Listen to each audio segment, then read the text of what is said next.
Good evening, everyone. Welcome into Talking Fitchburg. It is Monday, April 5th. Hopefully you all had a good weekend, good Easter weekend, and we're getting started for the week. I have very quick headlines to do, so we're going to get right into it.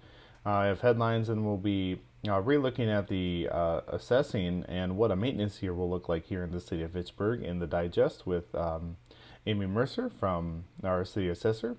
And then also I talked with Jill McCone from the Fitchburg Senior Center and some programs coming up and some other services now available at the Senior Center, and maybe some look ahead at what their opening may look like within the next few months. So that's what we have. But first we're going to get right into it, and we do have a flushing notice. Pittsburgh Utilities spring hydrant flushing will start on Monday, April 12th, and we'll finish on Friday, April 23rd. This will be Monday through Friday, 8 a.m. to 3 p.m. Due to flushing, the water may temporarily discolor. Discoloration can be cleared by opening the cold water tap to full flow for a few minutes. Please do laundry in the evening when the water is clear to avoid any damage to your clothing. So again, that's going to be starting here up next week, so be ready for that. Also, we have the register for the Fitchburg Historical Society annual meeting is now available. So you can go to the registration for the Zoom-based Fitchburg Historical Society annual meeting featuring Melina Herzog, PhD and Dean at Edgewood College, and art historian.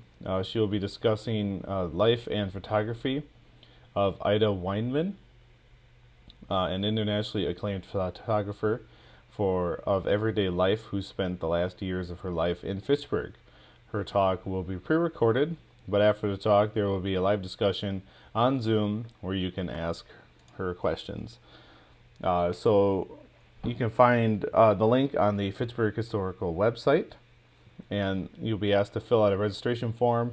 And once you fill out the form, you'll be given the Zoom link for the meeting. And again, that'll be taking place in April. And all the information will be in that Zoom link and in through the registration. So if you are interested, please stop by the Fitchburg Historical website and get signed up. All right, last we have everyone now is eligible of 16 years age or older for the COVID vaccine, which you can see here. Every community has different vaccine options. Some places may have wait lists, but everyone who wants a vaccine will be able to get one. Here is some ways to get vaccinated. Find providers currently vaccinating in your community by using the vaccine provider map from DHS vaccine page. Ask your employer if they are hosting a vaccination clinic for employees. Check out your local health department's website, and also call 1-844-684-1064 to find all your local options. And of course, just visit the dhswisconsin.gov for more information on that. But that's pretty good. That's moving forward with that. All right, that's going to do it for me in headlines. We're going to take a quick break. When we come back, we'll be talking with the city assessor about a maintenance year here in Fitchburg for the year of 2021. You're watching Talking Fitchburg.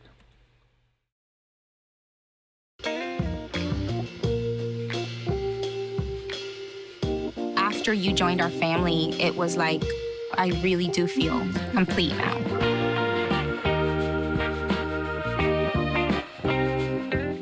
We're all just trying to keep things running for those who rely on us. Ready!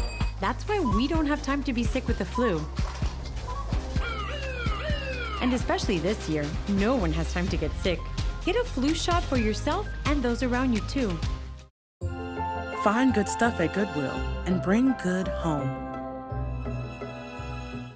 Welcome back into Talking Fitchburg. Today we have a special guest on. We don't see very often on the show. We have Amy from our assessing department. Amy, how are you today?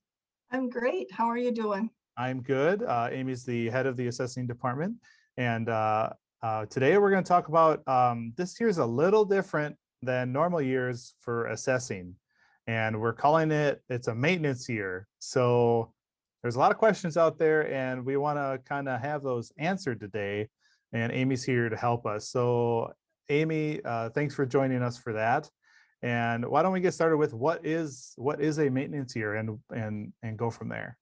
Okay, so a maintenance assessment cycle is a little different than a revaluation. Okay, so here in Fitchburg, we've been revaluing each year on a cyclical basis. And a revaluation means we bring things up to full market value. So our assessments should match or come close to what sale prices are coming in line with. But in a maintenance year, we do all of the preliminary steps, all of the steps leading up to a certain point, just like in a revaluation. So in those steps would be, we still review all the sales. So we go out and verify that data, ask those sale questions to property owners. We still go out to all the building permits and gather and collect all of that data. You know, you added a deck, you added basement finish, we discover based on another neighbor or something that there's a bunch of sheds in a certain neighborhood. So then we'll go out, we'll add those sheds if we've missed those. So we still collect all of that data and add that into a record card. So all of those changes are still going to change those properties who have changes on them. It's going to change their assessed value, but it's going to use the value or the costs that we developed as of 1/1/2020, the last revaluation.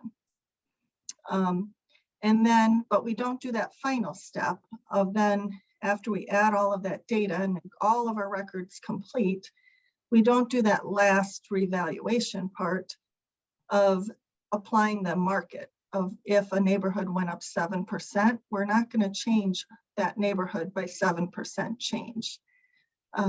So if a property didn't make absolutely any changes and we didn't discover there was some change on that property, then that person's assessment will stay the same. But if we discover that there's a shed on your property, then we're going to add that shed to that. And that's kind of the difference in there. Okay, that makes sense. So you're not totally, you're using the valuation from 2020 because, and that leads into why. Why are we doing a maintenance assessment this year? Okay, well, first of all, 2020 was a revaluation, and in that, it was a very extensive revaluation. We updated all of our cost tables. We discovered a lot of issues, so we've corrected all of that. So we believe our records are pretty good right now. You know, there's always chances that something falls through the cracks, but you know, we think we've gotten our records in line with what the market was as of 1/1/2020. Well, that revaluation took much longer than normal because typically we would be complete by, you know, sometime in June is ideally when you want to be complete within each assessment cycle and start your new cycle. Well, we started about 4 months later. So 2020 didn't end till the middle of October. So we lost 4 months of work time to field and collect data and do all of that. And we've also had some staffing changes. So right now we're still don't have our commercial appraiser position filled. So we're down 1 person out of 4. So when you lose 25% of your staff, that makes it harder to complete the work also. So we're going to use this as a maintenance year. Many communities do maintenance years year after year after year. You know, and as long as everything is in compliance, you can do a maintenance year. And so we're like, let's do a maintenance year this year, keep things in line where they were, and then we'll resume our revaluation process for 2022. And we'll get back on track, and then we can revalue for 2022. Awesome. Well, thank you for explaining that. I want to just point out here to folks, if you go to our website, fitchburgwi.gov, go to the government tab and go to assessing, there is a whole page on this and frequently asked questions on this whole, what is a maintenance year and why? And that's where we're getting our questions from today. So continuing with that, some I see on here talk about, you know, our famous time that we love to, because we get to film it, the whole thing, is the open book and board of review requests. So how does that change this year with being a maintenance year? It does slightly.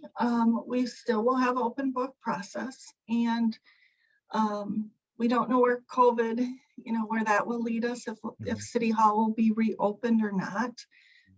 Last year we were closed during open book and board of review, and we're still closed right now. But we'll still meet with property owners if they would prefer to meet in person. We can still do that. We can meet in a conference room. But open book will handle primarily through phone calls. We can do Zoom. So we now have Zoom process. So we can meet with you via the internet this way through a virtual meeting and share our screens and things like that. So we'll handle it, the same. We're just adjusting to the effects of COVID.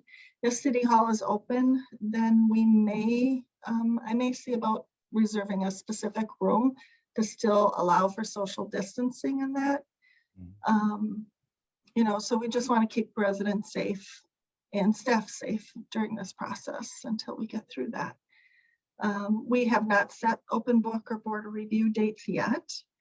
And so as soon as those are set, we'll post those on our website, and we'll provide those to Dane County, and then they will list those on Access Dane. And we also can update the state's website on the Department of Revenue's website, and they list all the open book dates and board of review dates. Assessors throughout the state can list it on there also. Awesome. Well, that's some good information. As far as some of the other, we've hit quite a few of the questions here. You've been answering a lot of the frequently asked questions already. Anything that I haven't asked you that you want to make sure we know about this maintenance here in the city of Fitchburg? We do. I know some people have asked or inquired, like, if my assessment doesn't change, how will I know what my assessment is, or when open book is and board of review? Like I said, we'll post those dates, but we also plan to, we intend to send out a postcard this year. This is something different. Okay. So we were thinking through this, and we thought we'd send postcards to all property owners just to list when open book and board of review, and direct them to our website for some frequently asked questions and things like that. Awesome. And we're always here with Talking Fitchburg and Fact TV is in general. We try to put out that information as, to help you guys make sure everyone knows the dates, when it is, and discuss the process on what to do there. So be sure to check here, our Facebook page, the City of Fitchburg Facebook page. There's a lot of places to find this info, and I love the postcard idea. I think that's a really good idea, especially for this year. Yeah, we're trying to do a little bit more each year. Like I said, we have staff shortages, so that makes it harder to do extra projects. Right. Doesn't mean we don't want to do them. It just, we have limited resources, so we're trying to provide as much as we can with what we have, and we don't want to raise people's taxes, right, because of that. So yeah, and I'm trying to think. Just going to look through these in case there's anything else that I really thought we should touch on. And again, you can find all these frequently asked questions, and I'll be showing them on the screen as we go here. It's through the assessing page on our city website, and there's a link in that first paragraph to frequently asked questions. So that's where you can find all of these that we're talking about here today. And of course, if someone, if your assessment doesn't change, you can still contact us during open book. If something you didn't contact us last year, or if you think it still isn't accurate compared to last year and you just didn't call us, you can contact us even if you don't get an assessment change. Everyone always has that right to appeal their assessment. Absolutely. Go ahead. No, I was just going to touch on, I know some people ask about, one question we ask is, if assessments are not changing, does that mean property tax bills also will not change? But we set the assessed values, we don't set the taxes. So That, of course, is based on the budgets and all of the overlying taxation districts, like the school district, the state, the county, things like that. So we don't control that. It doesn't mean it won't change. It just means if we don't discover any changes, then your assessment wouldn't change. And I did a rough estimate this morning, and I think between real estate and personal property, we have over 10,000 between parcels and business personal property, 10,000 accounts or parcel numbers. And I think we're just over 2,000 that will get assessment changes still because of all the growth that we have and the discovery. And we still have to review all the egg parcels no matter what we do each year. So all of those and all the business personal property, we still have to review. So right there, you're at 600 or 1,600 parcels roughly that just in standard maintenance workload will more than likely get an assessment change notice. All right. Well, thank you, Amy, for all the information today. And hopefully that helps some folks out there. And again, please visit our website or just, call down to what would be a good number for our residents to call to get a hold of you with any questions. Yeah, I would always recommend you try our main number, which is 270-4235. That number will bounce off to any one of the staff that is here. So, that's always the best number to reach out to. And all of our email addresses are on the city's website also. And it's pretty generic, first name dot last name at cityofFitchburgWI.gov. So. Sounds good. Well, thank you again, Amy, and I appreciate your time today. And hopefully everyone has their questions answered. And we'll talk to you probably when we get closer to open book and getting all those dates out there once those are settled. Awesome. Thank you. All right. Thank you, Amy. And All we're gonna take a quick break. When we come back, we'll have more on Talking Fitchburg.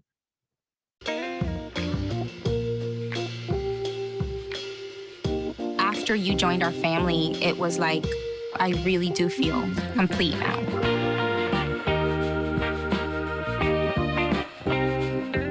Our hearts are made stronger by how we treat others. Put her there. The light you share can impact those around you, but so can the darkness. Later, twerps. Did Pete saying mean things bother you? So when you reach out to another person, take a moment to consider how they will feel and let your heart be the key to making a difference. Because of you, someone's entire day, year, or even life can change. In every heart, there's hope. We're all just trying to keep things running for those who rely on us. Ready! That's why we don't have time to be sick with the flu. And especially this year, no one has time to get sick. Get a flu shot for yourself and those around you too. Welcome back into Talking Fitchburg. Today, I have the pleasure of sitting down with the Fitchburg Senior Center, and I'm sitting with Jill McCone. Jill, how are you today? Good. How are you, Andrew? I'm good. It's been a while since you and I have been on together. I know I was looking for one of those Jeremy-like introductions, like the best ever. He really lays it on thick, Andrew. I know. It's hard to one-up Jeremy with his introductions of everybody. So right. I won't take it personally. I do what I can, when I have to fill in. So, but of course, it's always a pleasure to sit down with you, Jill. You're always, to me, when it's you and Jeremy, it's the best interview to listen to and of the month. It's you're always having a good time. So yeah, thanks. It's always fun. Yeah. So we've got some good things to talk about today, and we're going to start with your potential opening plans and what they kind of look like. So right. Isn't that weird to think about? Like I know, yeah, it is. It's very. It's exciting and a little bit scary too, because when we closed, I was like, oh, what are we going to do? nobody's here, like, you know, how we keep busy. Well, we found we kept very busy, but I can tell you, you know, now that we have had a few volunteers coming back because people are vaccinated and we're welcoming back kitchen volunteers because we're still packing up meals. I forget what it is to have people asking you questions, you know, or just having to manage that. Yeah. So like, oh, people are here again. I have to answer yeah, right. questions. I And, have to maybe, I don't know, dress nicer Right. and, you know, try to, you know, talk more professionally. Right. So it's been a year, but anyway, so yeah, we are hopeful that we are slowly reopening. As someone, I was trying to explain how we were reopening. She said, so basically you're open, but you're not. And I was like, yeah, you know, we're here. We've always been here. Like I said, we are bringing volunteers back to help in the kitchen. So that's kind of part of that reopening as people are vaccinated. We still have to wear masks and that sort of thing. But and then towards the end of April, we're going to try a few groups to bring them back socially distanced. I think the men's group is one of them. And to tell you the truth, I can't remember the other. We're not really doing a ton of advertising and promoting because we want to do a real controlled re-entry. So we're working with the facilitators of some of these groups to all of our programs starting late April, May, and probably June too. We're going to have to do advanced registration so we can then control the size of the group. We can control the cleaning in between the groups and that sort of thing. Even the ones where people are just used to just showing up, we are asking for a lot of pre-registration. Coming in May, more opening. I think we're going to do Tai Chi. We're going to do some in-person exercise classes. I think the book clubs might come back, caregiver support. So it's kind of, you know, it's evolving, I guess. It's very fluid. And then June 1st, looking at a reopening. The county has recommended that we do not open up the congregate meal site until last, because obviously people can't have their masks on. So that's kind of what it looks like. Okay. Well, it's some, you know, at least a little bit of structure so Yeah. people kind of know what to expect here within the next few months. And Yep. And your hopeful plans, obviously, like you said, it's very fluid. It's very And fluid, so right?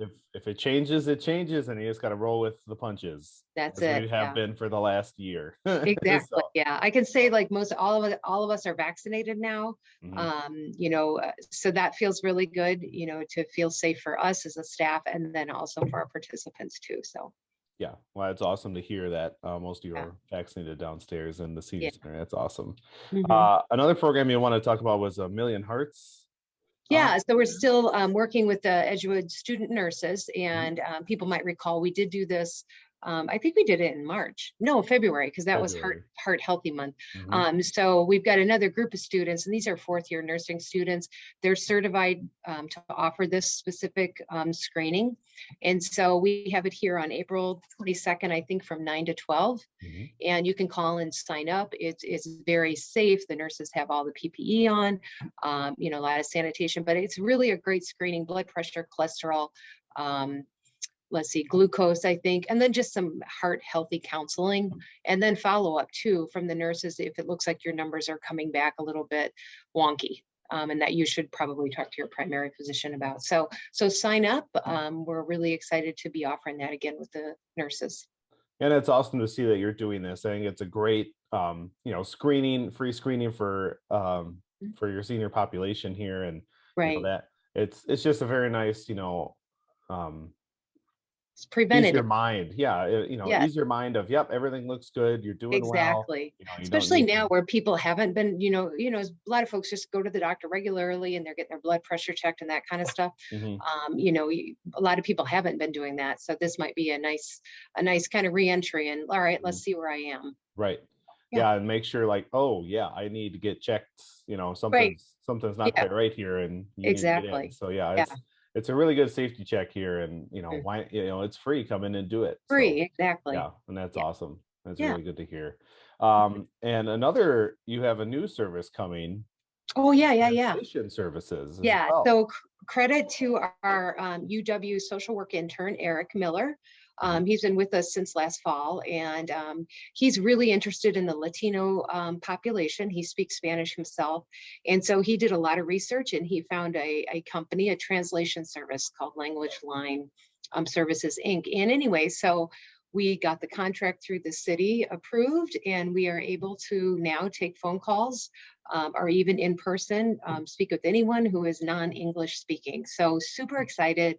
It really kind of puts us closer to our goal of reaching out more to diverse populations. So this hopefully can open up some avenues for us to communicate better with non-English speaking clients.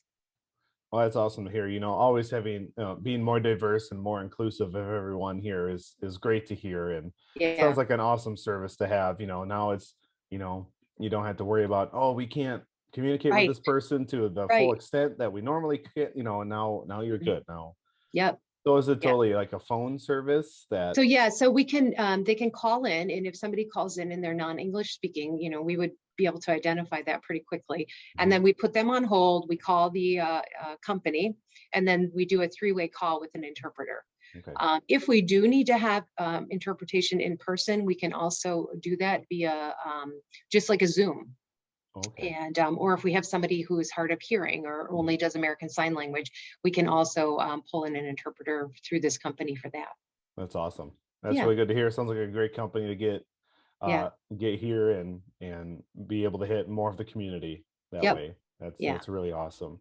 yeah. And quickly here, I want to I hit know. on this topic is pancake breakfast is back, Yeah, but it's a little different looking this year. a little bit different. It Yeah. went round and round about how do we say we're going to do a pancake breakfast fundraiser. And thanks to the friends, they didn't give it up. Hmm. And so they're working with Hy-Vee to do a pancake breakfast plus. And so really what it is you can go to Hy-Vee Marketplace Grill on Sunday, April 25th, and order off the menu from 7 a.m. to 8 p.m. And a percentage of the proceeds will go back to the friends if you mention you're dining that day, to support the Fitchburg Senior Center friends. So we've worked with Hy-Vee, so many departments. They're a wonderful partner for the city. And so we're excited to offer this. So you can go in and you can dine in, or you can do it online and just pick it up. And again, if you mention the Fitchburg Senior Center friends, we get a percentage of those proceeds. So thank you to the friends for continuing their fundraising efforts. Right. That's awesome that it's definitely different than your normal pancake breakfast that you've done in the past, but they're still trying to make it They're happen. And trying. I'll yeah. I'll say, not having to flip like 1,000 pancakes on a Sunday morning, I'm okay with that. Let Hy-Vee can do that.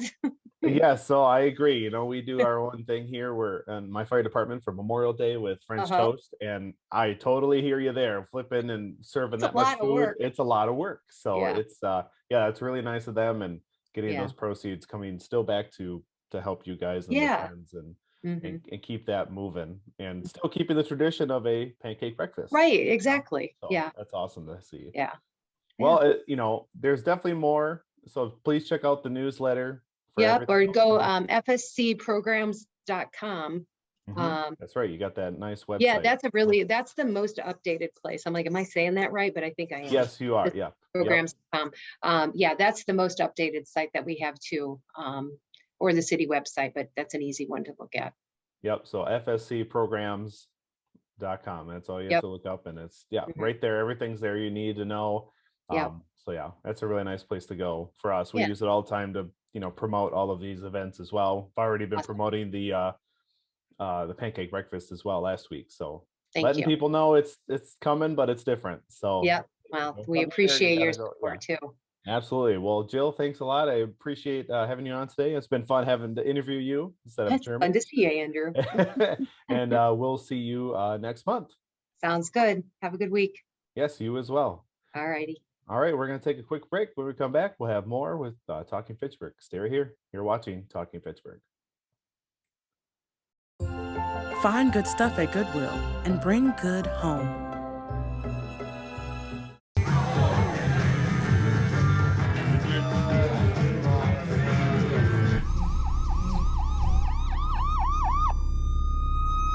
Opioid dependence can happen after just 5 days. Know the truth, spread the truth.